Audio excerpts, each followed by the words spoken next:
If you've been told by your doctor that your cholesterol is too high and that a statin medication is your only path forward, I need you to stop for a moment.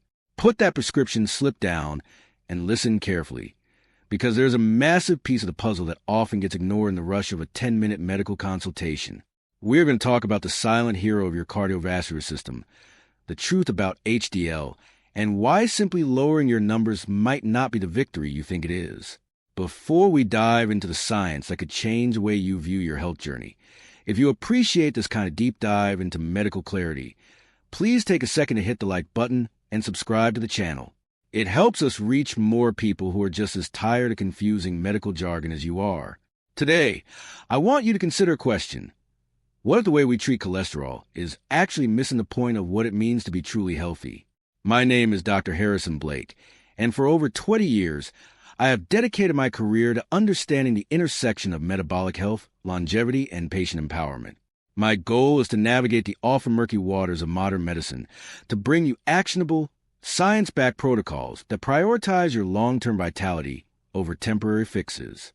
I have spent decades in clinics and research labs seeing how standard treatments often address the symptoms while leaving the root causes of inflammation and metabolic dysfunction untouched. If you find this information valuable, leave a comment below telling me your biggest frustration with managing your cholesterol levels so far. Let's start with the basics. Cholesterol is not the villain it has been painted to be for the last several decades. It is a vital building block for your hormones, your cell membranes, and even your brain health. When we talk about cholesterol, we're usually looking at a lipid panel, a list of numbers that can feel like a secret code. You see LDL, which many people call the bad cholesterol, and HDL, which they label the good cholesterol. But the reality is far more nuanced. Think of your bloodstream as a highway. The cholesterol particles are like vehicles carrying precious cargo to different parts of your body. LDL acts like a delivery truck, dropping off materials where they're needed for repair and growth. HDL, on the other hand, acts like a cleanup crew, picking up excess cargo and returning it to the liver for processing and removal. The problem arises when the cleanup crew is understaffed or when the highway itself is damaged. If your cleanup crew, the HDL, is not functioning correctly, it does not matter how many delivery trucks you have on the road. The debris is going to pile up. This is where the standard approach of just lowering LDL with statins often fails to address the underlying issue. Statin drugs are a treatment used to lower LDL numbers by blocking the liver's ability to produce cholesterol, but they do not necessarily improve the efficiency of your internal cleanup crew.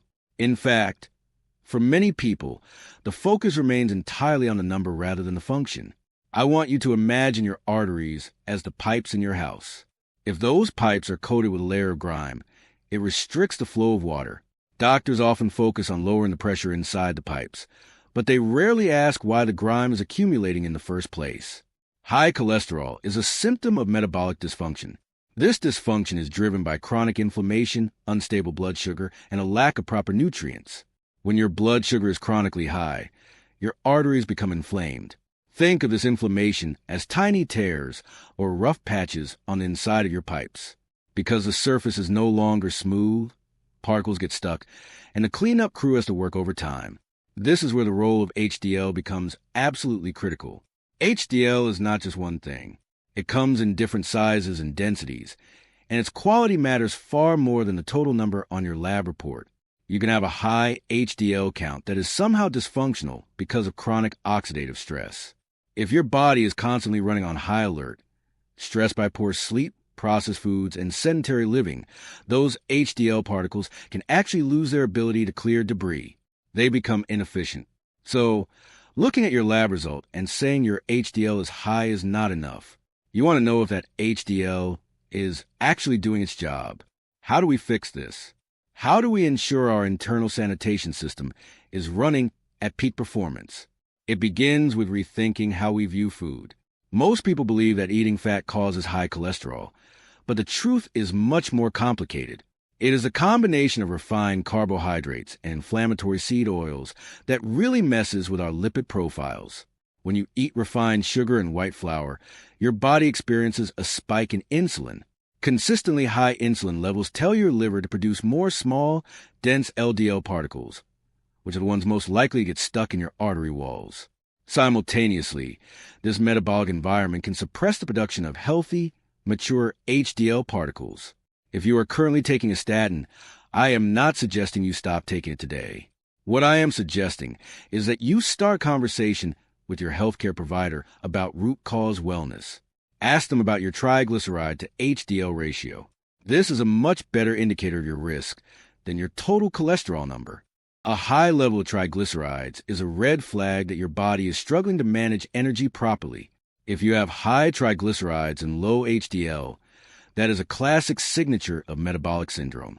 This is the area where diet and lifestyle interventions show the most dramatic results. It is about simple, consistent habits that yield massive returns over time. Walking is perhaps the most underrated tool for improving your lipid profile. You do not need to train for a marathon. Just 30 minutes of brisk walking every single day can significantly improve the function of your HDL particles. When you move, you increase blood flow and encourage your body to mobilize fat stores more effectively. This physical activity also helps stabilize your blood sugar, which reduces the inflammatory load on your arteries. Think of it as clearing the traffic on that highway we talked about earlier. When the traffic flows smoothly, the delivery trucks and the sanitation crews can do their work without getting into a gridlock. Another piece of the puzzle is your intake of healthy fats. People often fear fat, but your body needs high-quality fats to build healthy hormones and repair those arterial walls. Omega-3 fatty acids, found in fatty fish like salmon or in high-quality supplements, are essential. They act like a soothing balm for your blood vessels, reducing inflammation and helping your HDL particles maintain their structural integrity.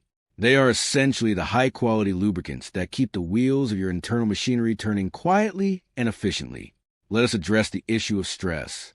In my 2 decades of clinical practice, I have seen so many patients who eat perfectly and exercise consistently, yet their lipid numbers remain stubborn.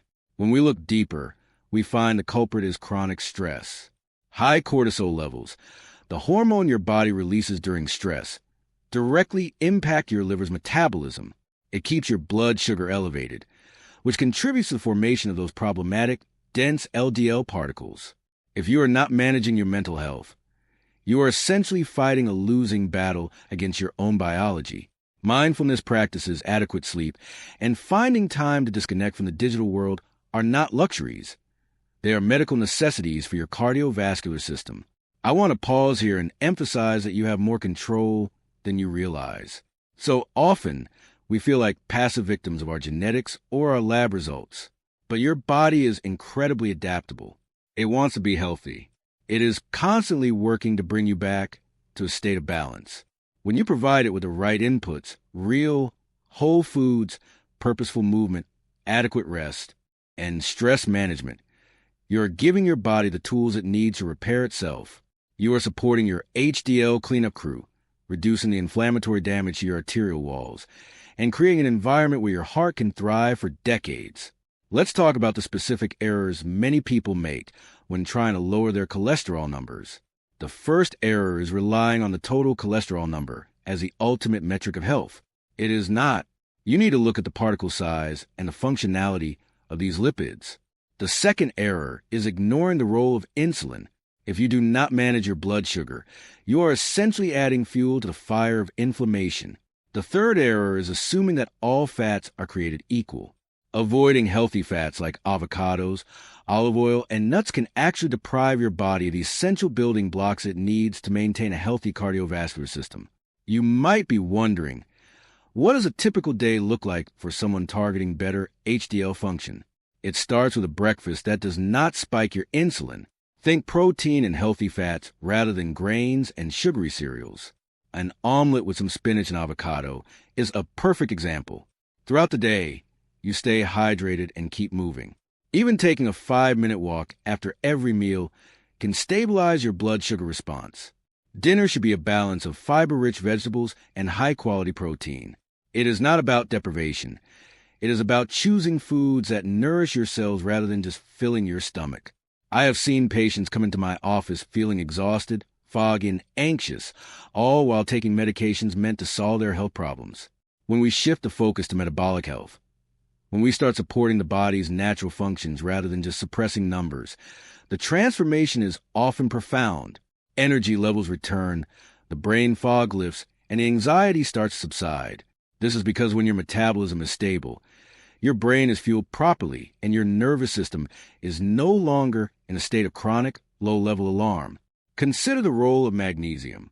Many people are deficient, and this mineral is involved in hundreds of bodily processes, including arterial health and blood pressure regulation.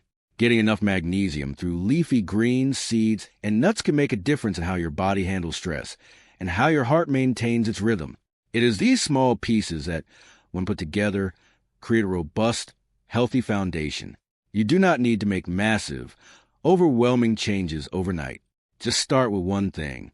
Maybe it is adding a daily walk, or maybe it is swapping out your processed snacks for a handful of walnuts. These small, consistent changes are what lead to long-term success. Remember, your health is a journey, not a destination. You are not trying to reach a specific number on a lab sheet and then stop. You are trying to build a lifestyle that supports your vitality for 20, 30, or 40 more years.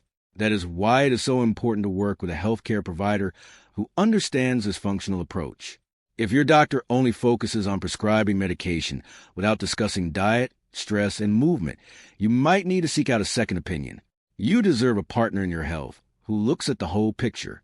As we bring this to a close, think about the choices you're going to make today. Will you choose the path of least resistance, or will you take ownership of your metabolic health? The science is clear. Your HDL is a critical indicator of your long-term cardiovascular resilience. By focusing on reducing inflammation, stabilizing blood sugar, and supporting your internal cleanup crew through lifestyle choices, you are doing more for your health than any medication can accomplish on its own. I want to thank you for spending this time with me today. It is truly an honor to share this knowledge with you. If you found this information helpful, please share this video with a friend or family member who might be struggling with their cholesterol numbers. We have the power to change the narrative around heart health, but we have to share the truth. Do not forget to subscribe to the channel so you do not miss our next deep dive into the science of longevity. Leave a comment below with your biggest takeaway from today's discussion. I love reading your experiences and seeing how you are taking control of your health. Remember, your health is your most valuable asset, and every small, positive habit you build today is an investment in your future self. Keep asking questions, keep looking for the root cause, and keep prioritizing your well-being. Thank you for watching, and I will see you in the next video.